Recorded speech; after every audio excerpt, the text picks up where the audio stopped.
If you're running inside zone and you are not getting it right, then you may be one of the 95% of people that actually run inside zone wrong. But don't worry, by the end of this video, you're going to be in that top 5% baby of running inside zone and you're going to dominate your opponent. But first, who am I? Well, hello, my name is Coach Ron McKie. I'm a former football coach of 12 years that likes to take football knowledge that we use in the real world and try to apply it to the video game world of NCAA and Madden. So if you like that, you may like this channel, and now let's get into it. And before we begin, I want to give a shout out to Shoutout Parks. I hope I'm saying that right. He gave me this idea, and if you are running Florida's playbook, then you want to run this. Okay, so let's get into what inside zone is and then how to make it the best. Inside zone is an inside run where the offensive linemen are blocking a zone. So in this example, the offensive line is blocking their zone to the left. They're taking one step to the left. If anyone is in that gap, they're blocking them. If not, they climb. That's the simplest explanation.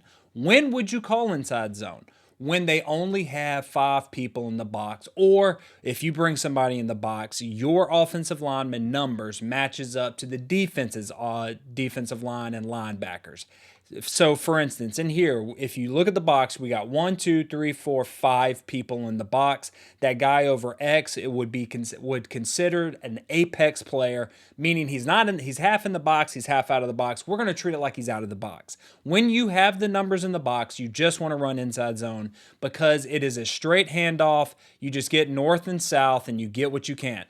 Is something you got to get over when you call this play, and what helps as coaches is you just want 3 yards or more. If you can get 3 yards or more each time you call this, you could theoretically call it 4 times and I'll march it up and down the field. Okay? When you see that apex defender, the guy over 17, get into the box is when you want to start doing this. You want to move the inside zone from just a straight handoff to the zone read. Why is that? Because if you look at the box, we don't have 5 in the box anymore. We now have 6, meaning we don't have enough people to block. So what we're going to do is we are going to read the last guy on the line of scrimmage, and if he crashes, then we pull. He sits, I hand off. Now, if this wasn't anyone else but Georgia, I would have gotten a good gain. We're going to do it again. He sits, I hand off, I get what I can. I'm still trying to get 3 or 4 yards. Now, if you see that the guy is P, you see the safety, if he stands there, we can just throw it out there and hopefully get some blocks.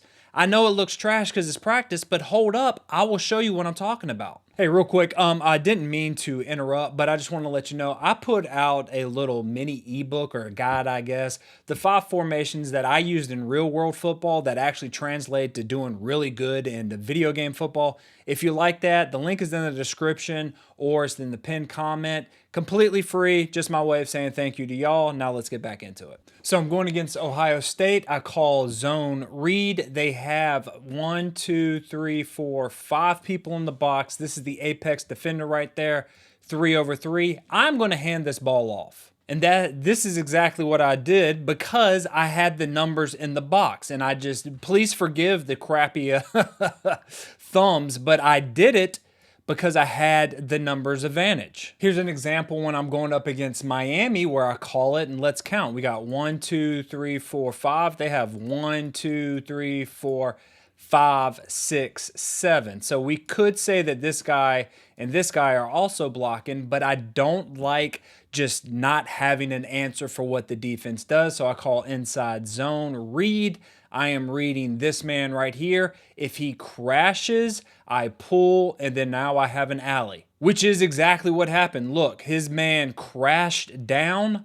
I pull it, even though I don't know how to do the thing. I made the right choice and I get what I can, and then I get down immediately because I don't want to get rocked and my quarterback get hurt. Here I am against Ohio State. We have 1, 2, 3, 4, 5 people for us. 1, 2, 3, 4, 5, 6 for them, meaning I don't have enough people to actually block. So I'm going to read this guy. If he dives, I pull and run. If he sits or he feathers a little bit, then I hand the ball off and I do it.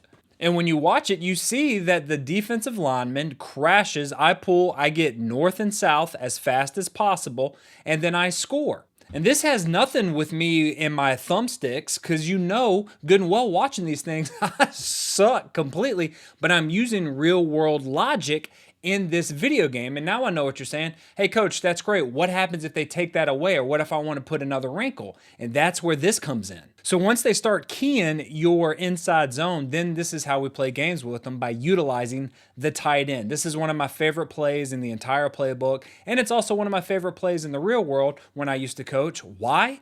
Because everyone forgets about the tight end. I don't know what it is about high school football or video game football, but people forget about the tight end in the run game. When I call this play, my first thought is I'm calling it to see if I could throw the ball.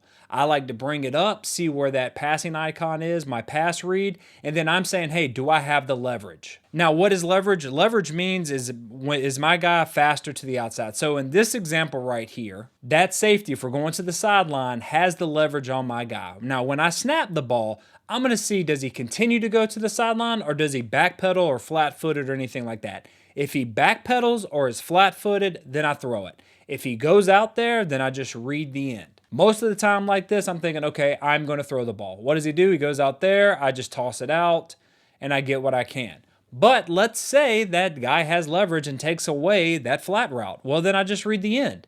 What does he do? He's crashing. I go, I get what I can. North and south. Hopefully you don't fumble. Please put it on conservative if you're running a bunch of this stuff. Don't do what I just did. But I don't like to throw the ball after I go to the end, because then I'm sick of those stupid butthole penalties that I usually get. So I just leave it there, get what I can. I love this play because you have three options. You can either give it, you can keep it, or you can throw it. But let's see what it looks like in the real world. Now, I love calling this play in the 20-yard or in, because I have found that users go man-to-man once you cross this 20-yard. Their butthole gets tight, and they're like, you know what? I got to make something happen. When I came up to this, I saw that there was 2 defenders over 3 guys going out there. So right now, off the bat, pre-snap, I like 3 over 2. I'm thinking I'm going to throw the ball, but I have to key the key, which is this guy with the passing icon. If he comes inside, goes back, or just is flat-footed, I'm going to toss it out there.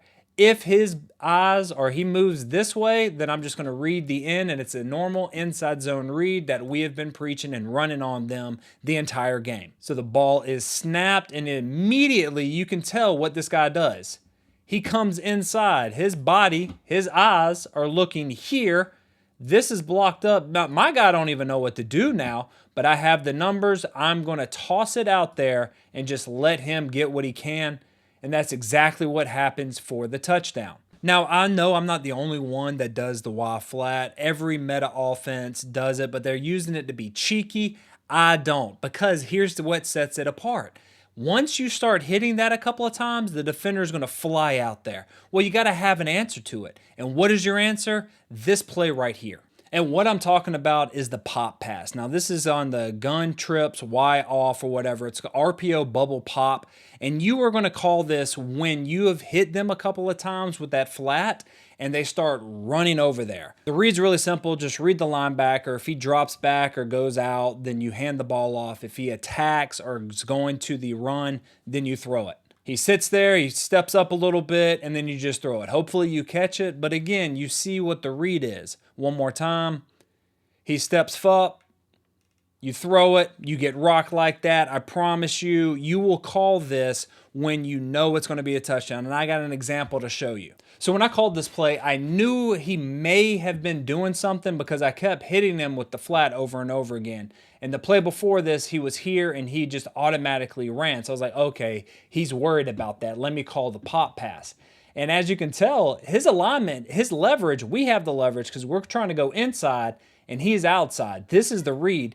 He is going to come up here, meaning I have all of this grass right here. So all I have to do is read it right, which is exactly what happens. I mean, look at that leverage. Look at the grass that I have to work with. And if I didn't know football knowledge and didn't know he was eventually going to do this, then I wouldn't have gotten such a fantastic play.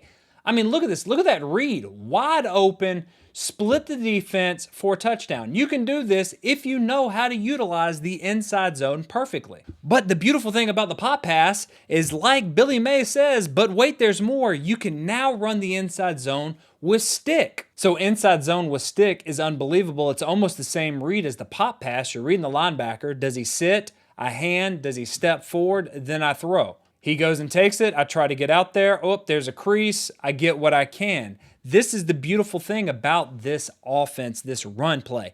Inside zone is our base, and then we add things on top of it depending on what the defense does. This is how you can create an if-then sheet, and if you know anything about football, Paul Johnson, Mike Leach, they have if-thens, meaning I'm going to run this.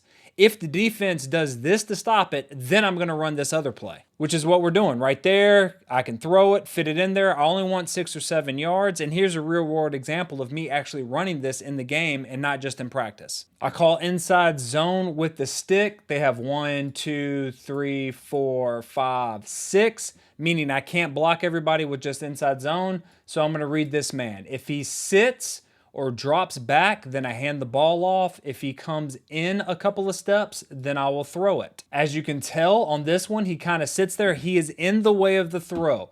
He is covering up this throw. But I have a hat for hat for hat for hat for hat.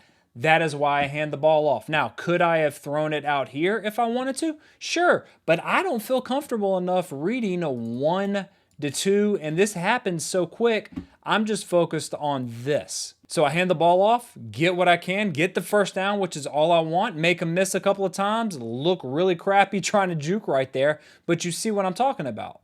Same play, same opponent, same read. I'm going to read this man right here. If he comes in or just steps forward, I'm going to throw the ball. If he sits right there where the guy should be or he drops back, I'm going to hand the ball off. Notice how the read doesn't change or anything, and if you look, they have a lot of people in the box. 1, 2, 3, 4. I'm gonna count him 5, 6. I need to read somebody. Technically, he should beat me because he has more bodies in the box. But this play is so nasty because it makes me choose somebody. Look at him. He flies right in there. He usered that guy and flew right in, opening up the stick route. I immediately saw it. Catch, turn, get upfield, make one man miss, and look at that. You have a lot. That's a simple throw and catch. And that's the beautiful thing about this run play is that it's a foundation. You can run it with any playbook. Doesn't have to be Florida's. But just make sure that you have answers to whatever the defense is doing. Make sure that you create your own if-then statement. And also, make sure you hit that thumbs up and leave me a comment down below. What playbook do you want me to look into next? And until next time, let's continue to sling it, bring it, and win more games.